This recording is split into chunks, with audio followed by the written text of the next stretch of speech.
I'm so excited to be here with Lisa Fabrega to talk about it is not your strategy, it's your capacity. Lisa, welcome on the show. Thank you. I'm thrilled to be here. So, before we dive into the topic, Lisa, can you tell the audience a bit about yourself and also how did you become a leadership expert and dive into this topic of what we're going to actually discuss later on? Thank you for that question because it's a good story. I started my business a little bit before 2010.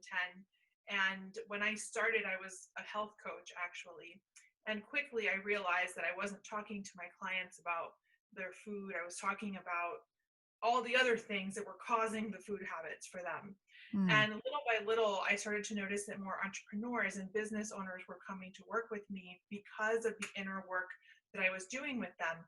And I got to a point in 2014 where my business it was exploding so fast. I had wait lists for my wait list. I almost couldn't, it was almost overwhelming for me. I couldn't handle all the people coming in. And so I got it to the end of 2014 and I felt a little bit burned out. And the burnout caused me to make some stupid decisions. I'm just going to be honest about it because I was misdiagnosing my problem. I thought I had a strategy problem.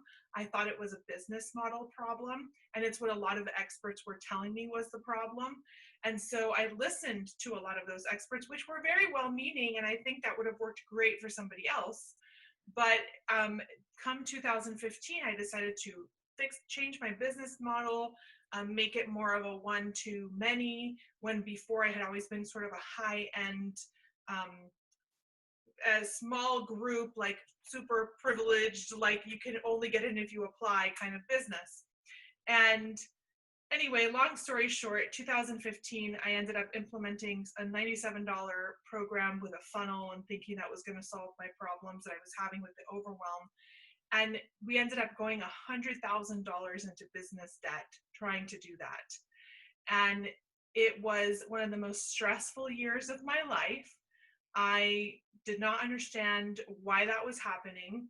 I thought the strategies were going to guarantee me the results that I wanted, and they didn't. And I got to the end of that year and I realized a few things. I realized, number one, that I had not been listening to my inner intuition, which is what had made my business so successful from the beginning. My instincts, my intuition, my inner knowing about where things needed to go and how things needed to be in my business. I had completely abdicated it to experts that had strategies that they promised would solve my problems. Mm. And the other thing was that I realized that the reason I was burned out in 2014 is not because I had a business model problem. It's not because, I didn't have the right team, although I did need to upgrade my team. It was more that I didn't have the capacity to receive all that came my way in 2014. And it happened so fast and so much came at me. And I ended up making some self-sabotaging decisions as a result because I didn't know how to handle it all. So it's kind of like, when those lottery winners win hundreds of millions of dollars and then within 5 years they have spent it all and they're broke. That's because they didn't have the capacity to change their set point of how much money they could hold, handle, and receive. And so I started to realize that in 2015 after that crash. It took a huge crash to realize it. And slowly I started actually working on my capacities, on my money capacity, on my capacity to be fully seen. Am I hiding any parts of me in my business? And I just went through that slowly, and I was able to recover from that year and continue to build a thriving business beyond that. And so that is really what became my rallying cry, because I have so many female entrepreneurs who come to me and say, I don't know why, I just can't go above 200,000 in revenue, and I just keep trying everything and it just gets stuck there. Or I don't know why I keep having this problem with my team, or why do I keep getting burned out every year no matter what different business model I try. And it's never the business model. It's hardly ever the strategy, because they're smart women, they know all the strategies. It's more of an internal capacity to hold, handle, and receive that. So explain a little bit capacity, because you say capacity can be in different areas. What do you mean with capacity? Like, is it like a container or? Yes, yes, it's a container. So it has. I break it up into 6 different capacities. There's money capacity. So are you able to continuously grow, save, earn, and invest your money year after year? If you're not doing that, there's something going on with your money capacity, right? There's visibility capacity, which is allowing yourself to be fully seen. I have a lot of women who come to work with me who are hiding very, very important and unique parts of themselves from their branding because they think they have to look a certain way. And then the minute they let that part of them out and let themselves be fully seen, I've seen women go from, having an event every year that sells 88 tickets to having the same event sell 250 tickets the minute they allow those parts of themselves to be seen in their branding and in their work. And then Mm. there's other things like your boundaries. A lot of people operate under the assumption that the boundaries we have right now are what's going to work to move us forward into our next level. But actually, what we need to be working on is boundaries that we want in 5 years need to be happening right now so that we're building the foundation and the container to be able to manage all those influxes of requests. Because the more visible you become and the more your business grows, the more people have demands on your time and want things from you, and that's how we get drained and burned out and overwhelmed. Capacity can also look like what I call embodiment capacity, which is sometimes we have a set of beliefs that are influencing our actions and we're not even aware of it. Like my client who couldn't go above 200,000, when I had a session with her, we realized that when she was a child, her mother always earned more than her father. And when the mother got promoted and started making 200,000 a year, the father left the family. And so inside of her, completely unknown to her, she was operating from this belief that if she made more than $200,000, she'd lose her partner or she Mm. would lose love in her family. And so every time she would get close to going over that 200,000, subconsciously, completely in her blind spot, she would start making decisions that would subtly start to lower the revenue and keep her at that plateau. So that's what I mean by capacity. And the way I like to describe it is if you want to receive a gallon of abundance, you can't fit a gallon of abundance into a pint-sized container. You have Mm. to upgrade to a gallon container. And so that's what capacity work does. It allows you to upgrade so that you can receive the thing that your strategies are supposed to set you up to receive. So how does one expand this container? Yeah. Um, there's lots of ways. I've obviously been doing this for 10 years now, so I have a whole framework of how you can do it. But I break the capacities down into 6, and we've kind of covered some of them already. There's money, there's visibility, there's your purpose. Purpose is making sure that your purpose inside is matching the outside. So do you have a business that's completely out of alignment with what you're actually meant to do because somebody told you it would make money? That's a purpose capacity issue. Then there's embodiment capacity, which is your emotional capacity. Do you hide if somebody makes a troll comment on your Facebook post or says something mean?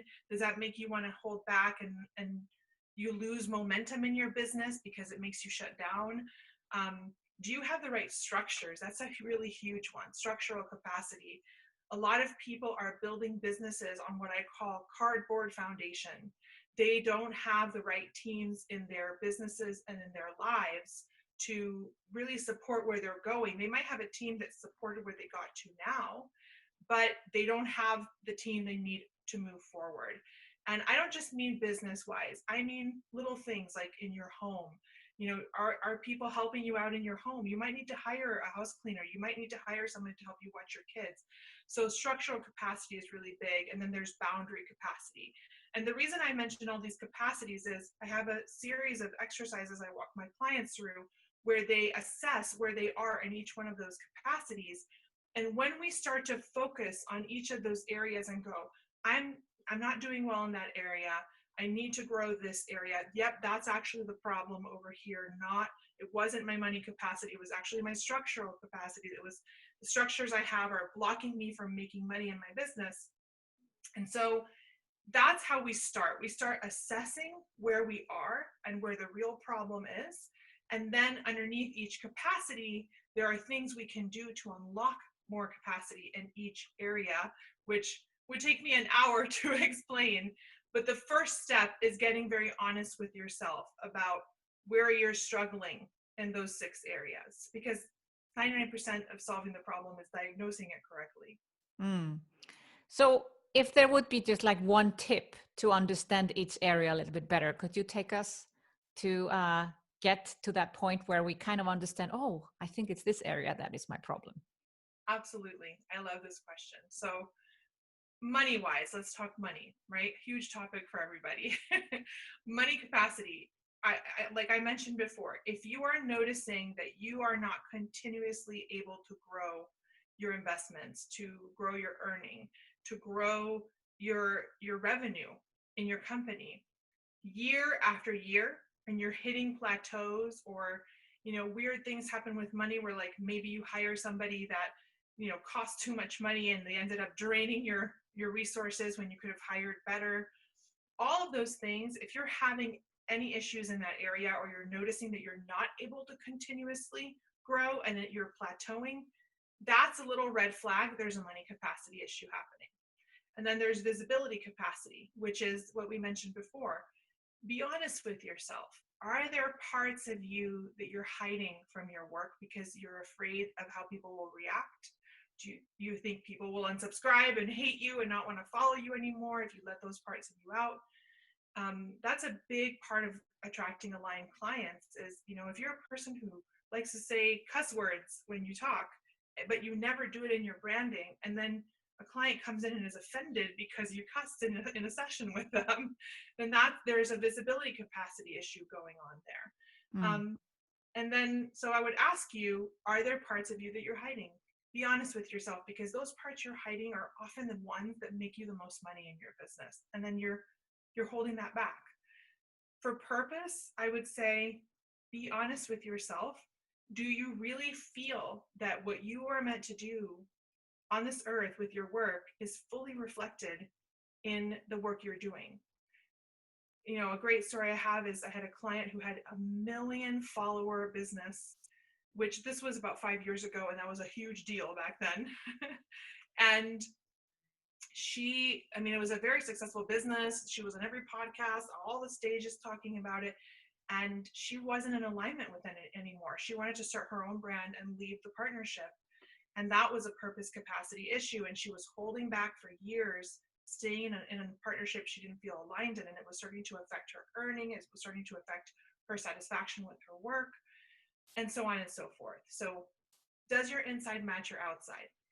Then I would ask you, embodiment capacity wise, the good question to assess yourself and where you are here is, how emotionally affected are you by difficult clients, nasty comments, pushback? Maybe you speak out about something and another industry leader disagrees with you. How does that affect you emotionally? We really underestimate how much our emotions can affect our growth in our business, because if you easily get thrown off or hurt or embarrassed or ashamed, and it knocks you off your momentum for a few weeks, or it causes you to start hiding just a little bit more in your work, that is going to affect your revenue long term. It's going to affect your business long term. So ask yourself, where do you think you stand in terms of, do I have the capacity? The bigger I get, do I have the capacity to receive the criticism that is just going to come because it's just a part of being visible? And can I handle it? And the next question, if we want to look at your structural capacity, I would ask you, do you have the foundations and the structures? And when I say foundations and structures, I mean your team at work, whether it be one VA or it be 5 people, doesn't matter what size business you have. Maybe it's 0, and by asking yourself this question, you realize you have to hire a VA, right? So do you have the foundations and the structures right now in place that you will need 5 years from now? So are you starting to build those structures right now? And it's not just in your business, it's at home. I have women who have cleaning ladies that come and help them, but then they put the laundry away instead of asking the cleaning lady to put the laundry away. That's an energy leak. allow other people to do those things. What things are you taking on that are pulling your time away, that are not setting you up for the structure you need to grow into what you want to grow into in the next 5 years? And then finally, the last question I want to ask you is about boundaries. And this is always a huge topic.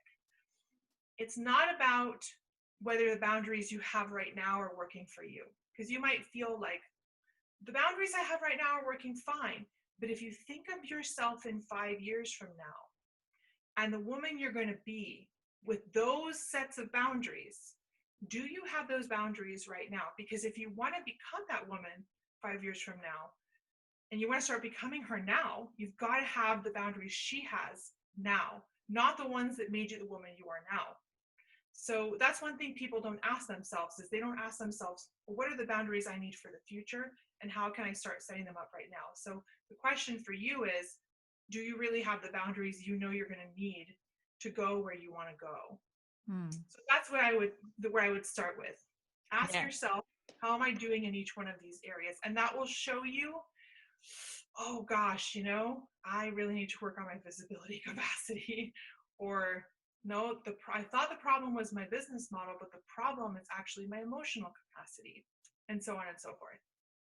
So what does a crisis like, coronavirus or the recession change in these terms? Because it's kind of hard for many people to think like, oh, 5 years from now, we have at the time of this recording, maybe no idea how the world is going to look like. Yeah. And maybe some areas are now affecting us, which are not affecting us in good times. Let's say the money capacity. Yeah. Suddenly that flares up so much more. What changes have you seen with your clients? Well, I have to say, I think that the time has never been more ripe for capacity work because capacity work is exactly that. It trains you to know how to handle and pivot and work with crisis. Because if crises come up all the time in your business, it doesn't have to be a coronavirus. It can be anything else. It can be suddenly, half your team gets coronavirus and there's only two of you working, or it could be, somebody quits in the middle of a launch or whatever is happening. The crises are going to be happening all the time when you're running a business. Capacity allows you to navigate them with a sense of calm internally so that you're not making reactive decisions that are going to harm your business in the long term. And so I've been writing my community a lot about this. Yes, I know it looks horrible what's happening right now, but this is the time to stay connected to what you know and to your inner calm, which is what capacity does, so that you're making smart decisions. Because here's the truth, there's a lot of noise right now, and there's all these people screaming, oh, we're all doomed, everything, or no, nothing's gonna happen, we're gonna be fine. And there's all these opinions, and it can feel like you're going crazy listening to everybody's opinions about what's gonna happen, and it's all conjecture. We don't know. We are in a time of complete unknown. We don't know what's going to happen. We can try to predict based on certain patterns, but even those things, I have people who, during the economic crisis, my business did amazingly. My mentor had one of the best years of her business in 2008. So again, I think we have to be very careful what we're allowing in and versus how we're operating from our own internal wisdom and knowledge. And so that's what capacity allows you to do. And my clients in particular, I'm so impressed and blown away by them because none of them are freaking out. Not a single one. Of course, they've had to do a little bit of pivoting, they have to change some messaging because the world is changing. But all of them actually are making really good money. They have not seen any change in their revenue because they are pivoting properly and because they are listening to their customers. And they've all written me and said, gosh, I am so happy that I'm doing capacity work because I'm not freaking out in a way that's making me incapacitated to making decisions. Because a lot of people freeze and they're like, they either hide and wish it would go away and wait till it goes away, but that's not going to happen. Or they freeze and they're so stressed they don't know what to do. So then they start listening to other people about what to do, and then they'll make decisions that are like, I saw somebody recently a few weeks ago who laid off half of her staff in reaction to potential that hasn't happened yet. And now she's really struggling because she actually has an influx of sales and she doesn't have the staff to handle it all.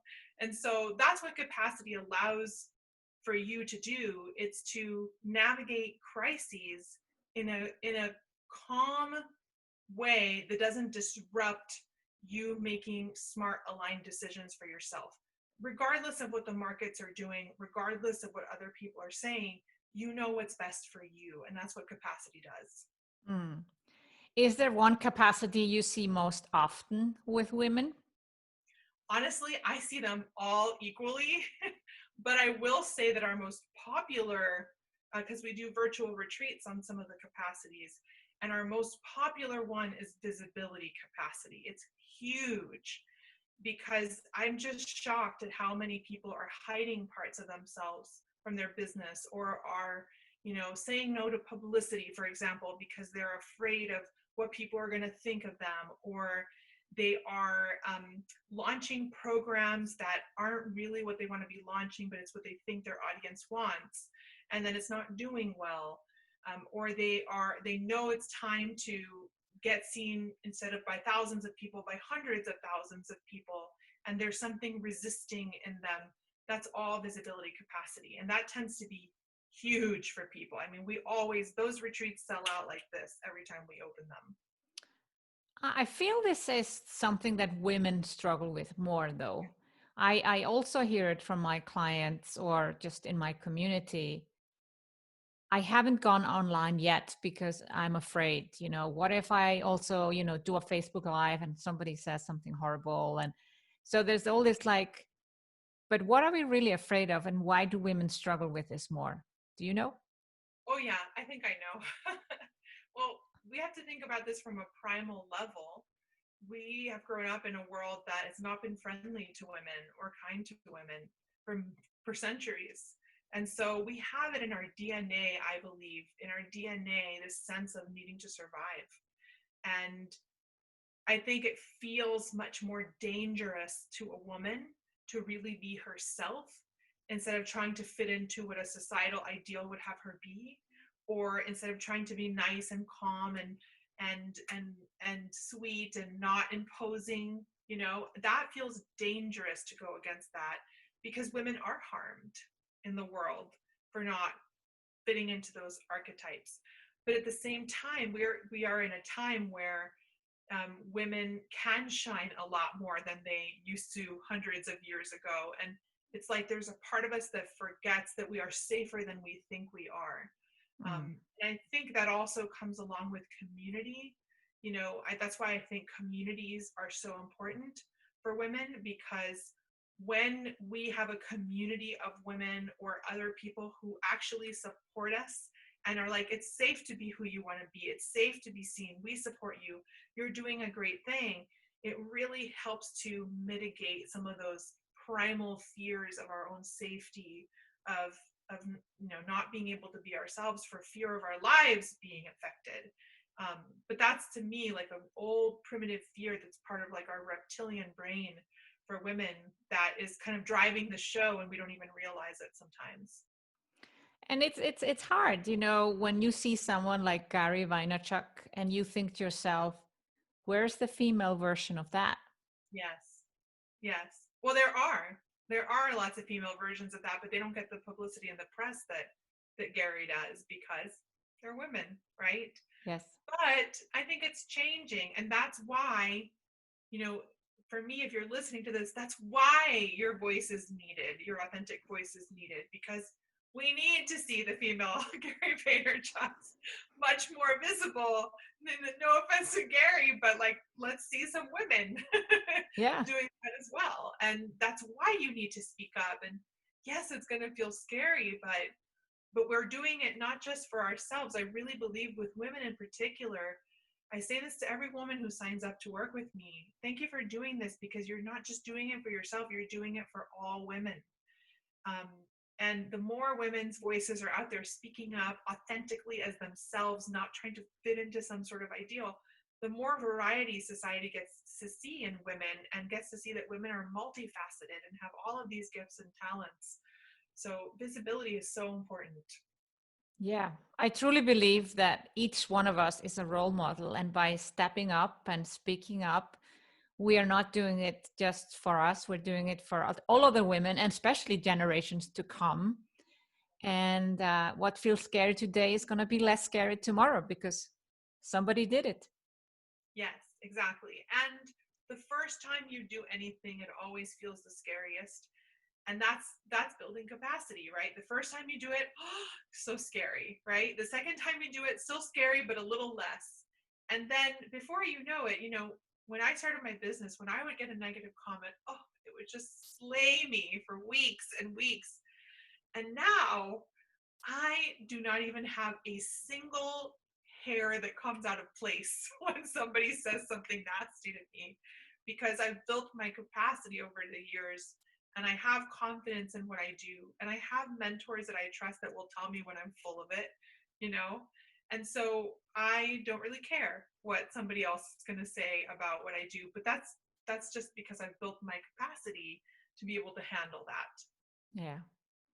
Lisa, it's been wonderful to understand that it's capacity that's holding us back, not the business model or strategy. And what is the best way for my listeners to find you?